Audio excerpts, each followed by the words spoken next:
Hey, what's going on guys, and welcome back to another video. In today's video, we will be looking at a $1,000 PC build that has the NVIDIA RTX 3070 graphics card. This video is going to be a full build guide, which means I'm not only going to be showing you what parts to get, but I'll also be showing you how to build this PC step by step.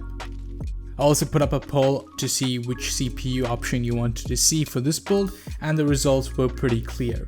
Over 80% of you guys wanted to see the Ryzen 5 being used, and so here it is.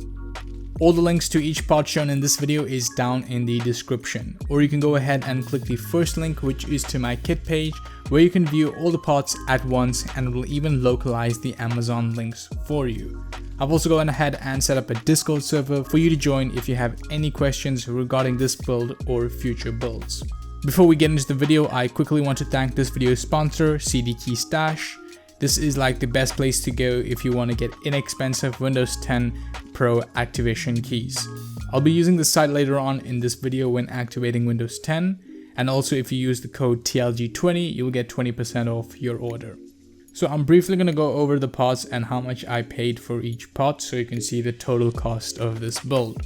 For the CPU, we have the Ryzen 5 3600 of course, and I paid $190 from Amazon for this. For the motherboard, I've gone with the ASRock B550 Phantom Gaming 4, and for only $99, this is a must buy. For RAM, I've chosen the T4 16 gigs of 3000 MHz, coming in at only $52. As for storage, I'm using TEAMGROUP's 512 gig SSD that only cost around $47. Moving on to the graphics card, I was able to get my hands on the Palit Gaming Pro RTX 3070 locally for its retail price of around $500. Now I know it's almost impossible to get your hands on this, especially for that $500 price tag, but these will eventually come back in stock, especially nearing towards 2021. For power, I've chosen the FSP Hyper K 700 watt power supply, and this was also bought around for $50 locally, but a good alternative is the Gigabyte P650 bronze for $55. And lastly, for the case, I've chosen the Phanteks P400A digital. At $90, this is definitely a steal as it has very good airflow and it comes with 3 pre-installed fans on the front. This next part is optional and is not needed for this build, but I've gone ahead and also bought a pack of RGB fans. You only really need to use one fan at the back for exhaust, but even then you can just use one of the front case fans if you're really on a tight budget. This brings the cost of the build to just over $1,000, excluding those RGB fans. So with a clear workspace and a Phillips screwdriver in hand, you are ready to build your PC. Start by getting out your motherboard out of the box and pulling out the board and all accessories such as the SATA cable and I/O shield. Take the board out of the anti-static wrap and place it on top of the box that it came in. You then want to grab your CPU box and take out the CPU and the cooler.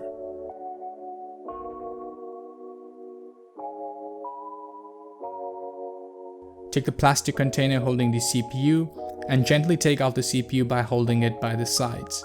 You then want to bring your attention to the CPU socket on the motherboard and push down and out on the metal lever and lift it up to reveal the socket.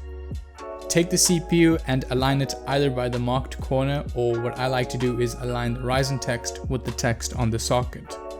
You then want to lower the CPU into place and it should fit right in, and if you wiggle it, it shouldn't move. You then want to lower the metal lever back into its place with some pressure.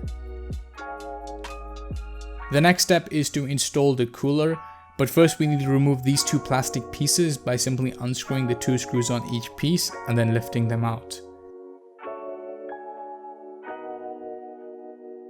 You can then take the CPU cooler from the box that it came in, and if you look underneath the cooler, you will see that there is already thermal paste pre-applied, so be careful not to touch this as it will come off easily. You then want to lower the cooler with the AMD logo facing the I/O and line up the screws. Once placed, you want to screw it in a crisscross pattern, doing a few turns on each corner until tightened down all the way.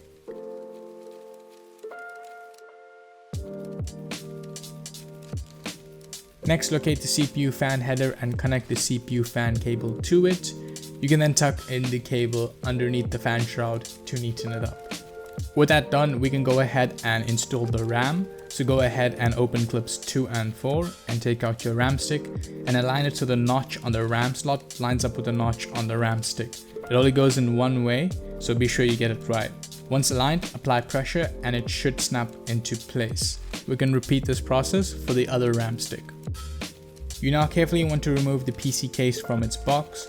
What I like to do is place the box upside down so I can lift the box instead of lifting the case out of the box.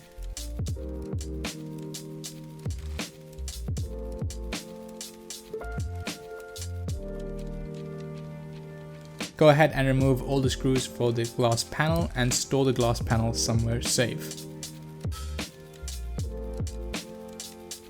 Next, remove the 2 thumb screws from the side panel and simply pull out the side panel. For this case, the thumb screws don't actually fully come out, so you just need to unscrew them a little bit and they'll stay on the case. If you look by the hard drive cage, you will see a box that contains the screws and cable ties required to assemble the system, so go ahead and pull that out. You then want to bring your attention to the 3 fan headers that look like this. And you want to pull them out from the bunched up cables that are strapped down by the Velcro straps. You just want to leave them there for now and we'll get back to these later once the motherboard is installed. But before we install the motherboard, let's quickly install the I/O shield that came with the motherboard.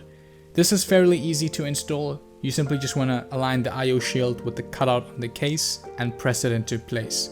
If done properly, it should stay in with no sides sticking out. You can then lay the case on its side so we can install the motherboard. So take the motherboard by either holding it by the sides or the CPU cooler and lower it into place so that the I/O on the motherboard lines up with the I/O shield like shown. You also want to make sure that the 9 holes on the motherboard line up with the 9 standoffs that are installed in this case. You can then take out the accessory box that we pulled out from earlier and take out 9 motherboard screws from the box.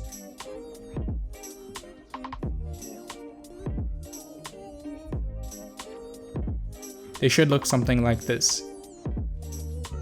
You can then go ahead and screw in these 9 screws on the 9 holes of the motherboard. And I'll also put a picture up on screen right now so you can see exactly where these holes are.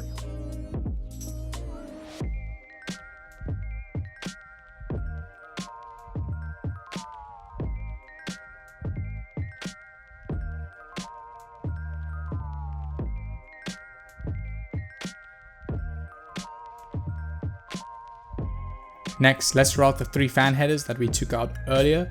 So start by taking the shortest fan header and route that through the hole that it's coming from, and then take that cable and route it back to the back of the case, but this time to the bottom instead of the top.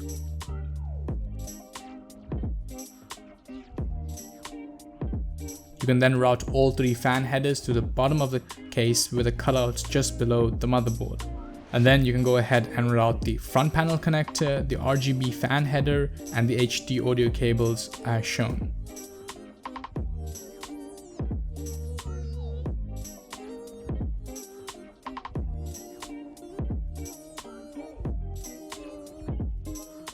Oh, and also take the blue USB connector that looks like this and route that through the rubber cutouts on the side. Now we can connect these cables, so start by connecting the 3 fan headers into the 3 slots as shown.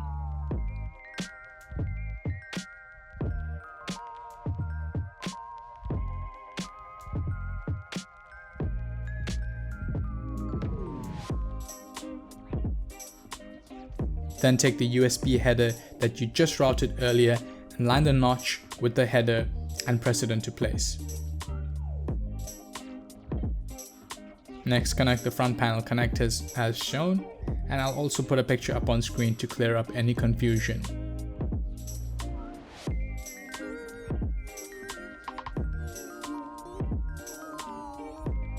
You then want to take the 3-pin RGB fan connector.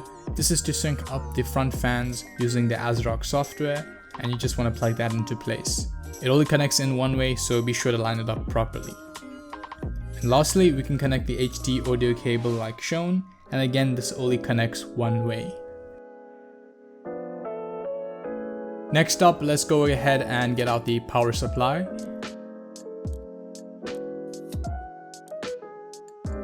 So you want to install this power supply with the fan facing down, just like this. Then go ahead and take the 4 screws that came with the power supply.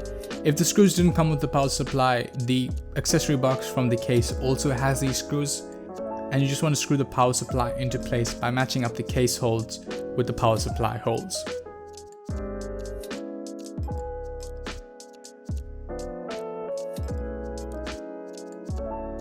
Next, let's route these power supply cables. So start by taking the 24-pin motherboard cable and routing it through the side rubber grommet like so. And then take the 6-pin CPU connector and route that to the top like so. I'm also going to neaten up the cables a bit by strapping them down with the Velcro straps. Now will also be a good time to connect the SATA cable from the power supply to the SATA cable of the front RGB fans. This is how those fans are going to be receiving power. Up next, you want to grab the SSD and you want to pull out the SSD bracket by simply pushing it up and out like shown.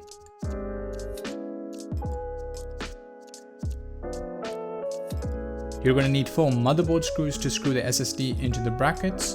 And again, you just need to line up the holes on the bracket with the holes on the SSD and screw that into place. Once that's done, you can connect the SATA cable from the power supply to the SSD to give it power. And then simply put the bracket back into its place in the reverse of how you removed it. We can then take the SATA cable that came with the motherboard and plug that into the SSD and route that to the other side of the case to plug it into the motherboard like shown.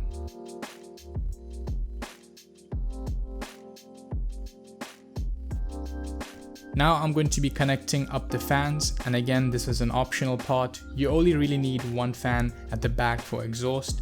I'm not going to be explaining this part in detail because not everyone will have the exact same fans as me, but the installation is fairly simple.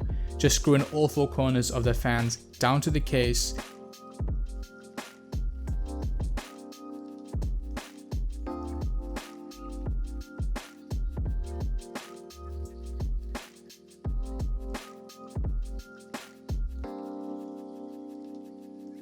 And then connect the fans to the fan controller if your fans came with 1, and then connect the fan controller to the motherboard and to the power supply for power.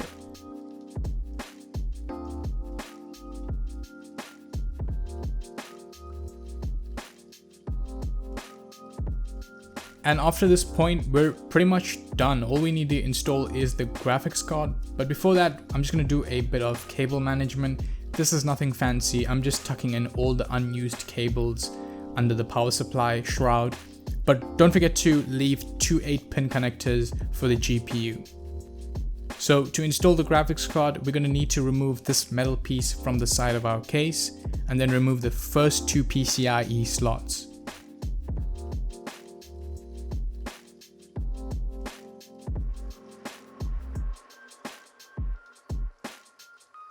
You can then grab your graphics card from the box.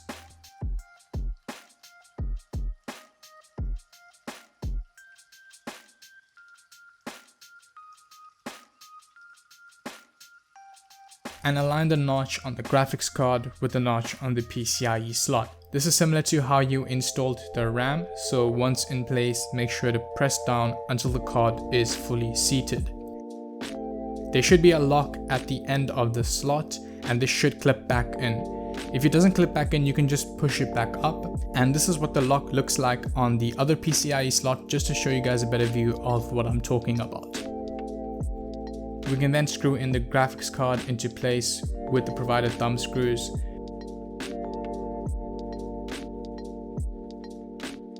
And then route the 8-pin PCIe cables through the side and plug them into the graphics card like so.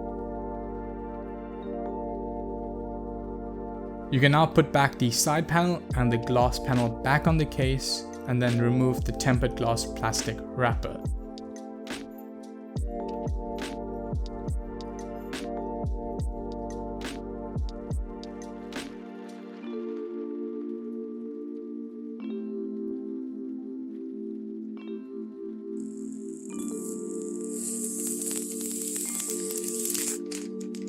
With that done, your PC is successfully assembled.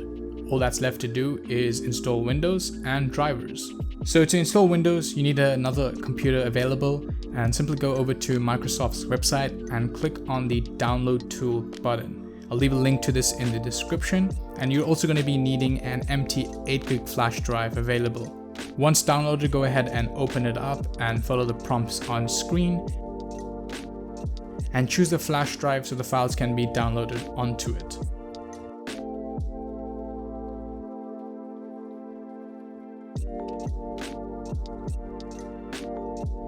Once it's done, you can then plug that into the PC and press the power button on the PC.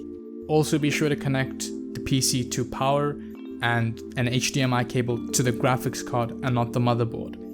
So once you press the power button, you should see a screen like this that says press any key to boot into the boot device. If you press any key, it should boot into the boot device. If it doesn't, you can go ahead and click Ctrl-Alt-Delete and it will reboot, and it should boot into the Windows installer. From here, again, just follow the on-screen prompts, and when it asks for the activation key, just click on I don't have a product key, and then for the edition, you want to choose Windows 10 Pro.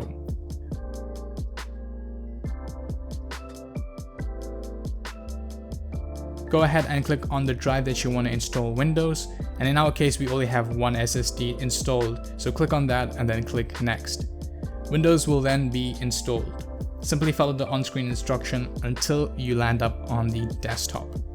Before we install our drivers, we just want to restart our PC so we can load the XMP Profile so that our RAM is running at the full speed of 3000 MHz.